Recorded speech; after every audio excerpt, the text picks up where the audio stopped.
अस्सलाम वालेकुम। 9th class आज हम लोग जो है परिस्तान की शहज़ादी की एक्सरसाइज करेंगे। तो पहला सवाल है, सैयदानी बी ने गुज़रे औक़ात के लिए कौन सा पेशा इख्तियार किया जब वो बेवा हो गई थी? तो मुगलानी यानी दर्जन का।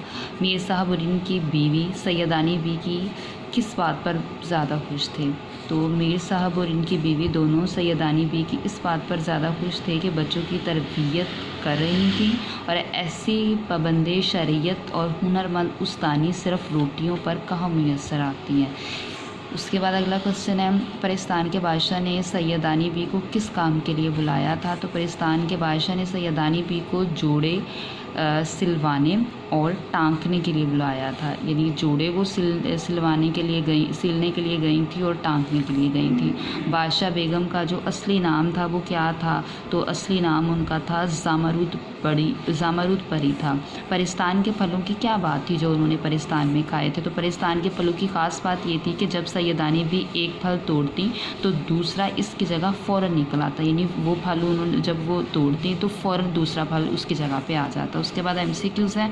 तो सबक परिस्तान की शहज़ादी किस मुसन्निफ़ की तहरीर है? अशरफ सबूही। किले की बड़ी बड़ी मुगलानियाँ सैयदानी बी के सामने कान पकड़ती थी। परिस्तान के बादशाह ने सैयदानी बी को बुलाया था बेटी का जहेज़ टाँकने। सैयदानी बी को खाने में मरगूब था बुरन पुलाव।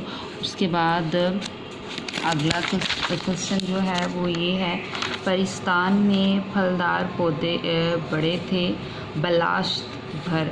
परिस्तान से सैयदानी बी को इनाम में क्या मिला? जवाहरात। उसके बाद मुहावरात हैं, इनके आप लोगों ने जुमले कर लेने हैं।